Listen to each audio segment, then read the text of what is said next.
अस्सलाम वालेकुम। केमिस्ट्री का जो आज इम्पोर्टेंट टॉपिक है क्लास 10th का, वो हम डिस्कस करेंगे।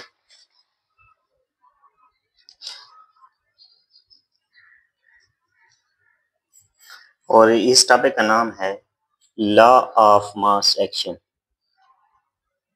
लॉ ऑफ मास एक्शन क्या होता है? This is very important topic of class 10th chemistry and also first year chemistry. So let's start. Law of mass action. This law was proposed by Norwegian chemist Cato Maximilian Goldberg and Peter Way in 1864। Two scientist थे, एक Norwegian था जिसका नाम था कैटो Maximilian Goldberg और दूसरा एक था उसका नाम था पीटर वेज। और इन्होंने 1864 में law of mass action propose किया था, प्रेजेंट किया था। This law states that the rate or speed of chemical reaction is directly proportional to the amount of reactants। इसको जो इसकी वर्डिंग है उसमें बच्चे ज़्यादा कंफ्यूज होते हैं, तो इस वर्डिंग को मैंने थोड़ा स्टेप्स में तकसीम किया है ताकि वो आपको समझने में ईजी हो। और एंड पे फिर वहीं जो इन्होंने रियल जो इनकी डेफिनेशंस है, वो स्टेटमेंट है, वो भी मैं लिखूंगा ताकि आप समझ सकें। तो ये कहने का मकसद इनका ये था कि रेट या स्पीड जो होती है केमिकल रिएक्शन की, वो डायरेक्टली प्रोपोर्शनल होती है अमाउंट ऑफ रिएक्टेंट्स के। रिएक्टेंट की अमाउंट जितनी ज्यादा होगी तो केमिकल रिएक्शन की स्पीड जो है वो उतनी ही ज्यादा होगी। इसको आप इस तरह भी कर सकते हैं, द रेट और speed of chemical reaction directly proportional to the active masses of the reactants. जो रिएक्टेंट्स हैं, जितना ज्यादा रिएक्टेंट का एक्टिव मैसेज होगा, एक्टिव मैसेज मींस के ये भी अमाउंट है। एक्टिव मैसेज या अगर हम अमाउंट लिखते हैं तो इसका मतलब सेम ही है कि मोलर कंसेंट्रेशन, क्योंकि जो चीजें रिएक्शन में हिस्सा ले रही होती हैं उनकी जो हम अमाउंट लेते हैं हम मोलर कंसेंट्रेशन में लेते हैं कि कितने सल्यूट हैं और जो सोल्यूशन में डिजॉल्व है, तो वो मोलर कंसेंट्रेशन में हम लेते हैं। तो मतलब सेम ही है। एक्टिव मैसेज आप इस्तेमाल कर रहे हैं, अमाउंट इस्तेमाल कर रहे हैं, मोलर कंसेंट्रेशन इस्तेमाल कर रहे हैं, तो सेम ही है। इसको आप इस तरह से भी डिफाइन कर सकते हैं, द रेट और speed of a chemical reaction directly proportional to the product. Product क्या होता है? प्रोडक्ट मींस मल्टीप्लिकेशन, यानी कि अगर ये 5 है तो इसको मल्टीप्लाई 5 से कर दें। यानी कि फर्ज करें कि ये एक रिएक्टेंट था, ये बी रिएक्टेंट था, तो इसकी जो अमाउंट है इसको आप क्या करेंगे? मल्टीप्लाई करेंगे, तो इसको हम प्रोडक्ट कहते हैं।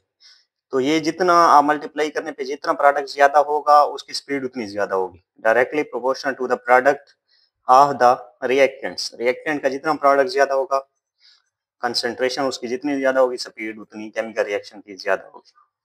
एंड पे वहीं डेफिनेशंस मैं आपको बताना चाहूंगा जो रियल है, वो भी रियल है, बस वो आपको समझाने के लिए मैंने डिफरेंट टर्म्स यूज किए। The rate or speed of chemical reaction is directly proportional to the product of the molar concentration, to the product of the amount, to the product of the molar concentration। क्योंकि amount हम molar concentration में लेते हैं तो इसलिए हमने molar concentration लिखा हुआ है।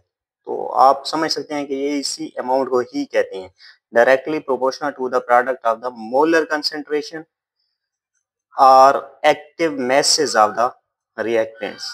तो मोलर कंसेंट्रेशन को एक्टिव मैसेज भी कह सकते हैं।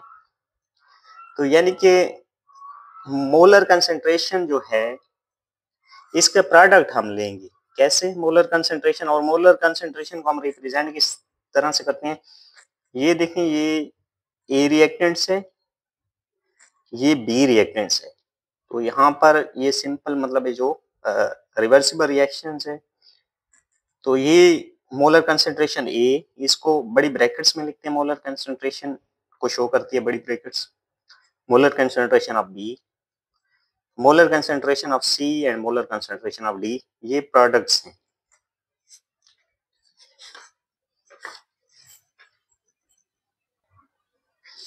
इसको आप इस तरह से भी लिख सकते हैं, मोलर कंसेंट्रेशन को आप इस तरह से भी लिख सकते हैं, reactant A molar concentration product का मतलब है इसको आप मल्टीप्लाई करेंगे।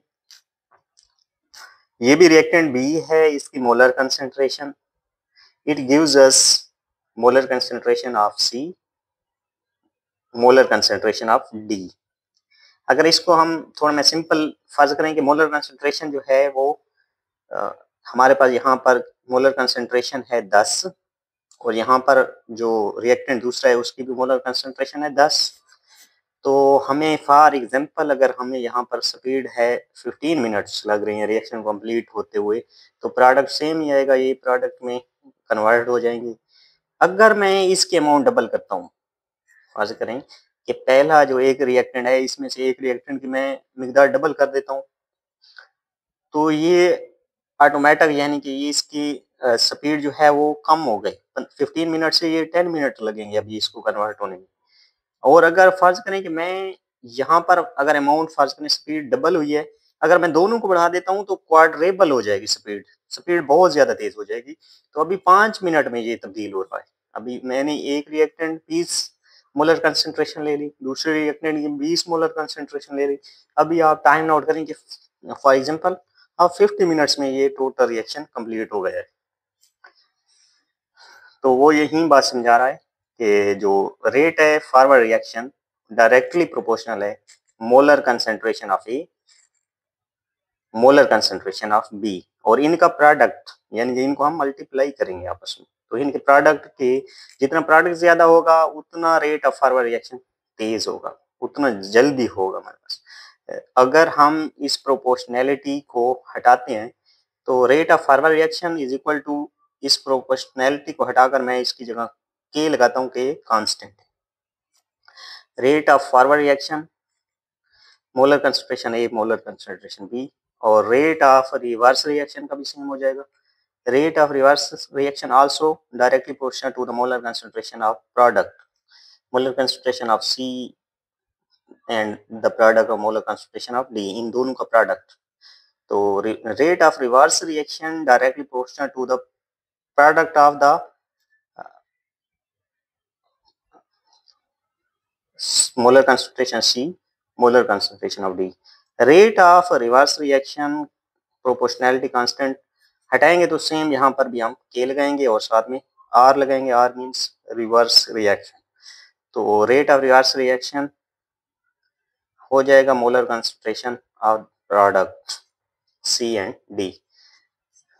If we are talking about the equilibrium, at equilibrium state rate of forward reaction is equal to rate of backward reaction। तो हम लिख सकते हैं कि rate of forward reaction R F is equal to rate of reverse reaction R R. तो इसको हम हटा के, क्योंकि हमें पता है कि इसकी जगह हम ये भी लिख सकते हैं कांस्टेंट लगा के, forward reaction rate of forward reaction molar concentration A molar concentration B is equal to rate of reverse reaction molar concentration C and molar concentration of D. So in this law is very easy. According to this law, law of mass action, this law was proposed by, this law was presented by, this law was given by Norwegian chemist Cato Maximilian Goldberg and Peter Wage in 1864. According to this law,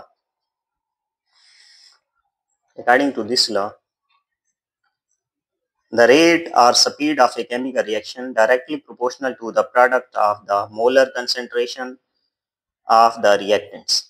Or you can say that the rate or speed of chemical reaction is directly proportional to the product of the molar concentration of the active masses of the reactant.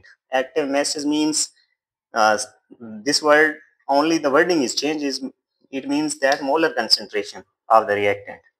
So this was very easy and I hope that you understand this one. For more videos, subscribe my channel. Allah Hafiz.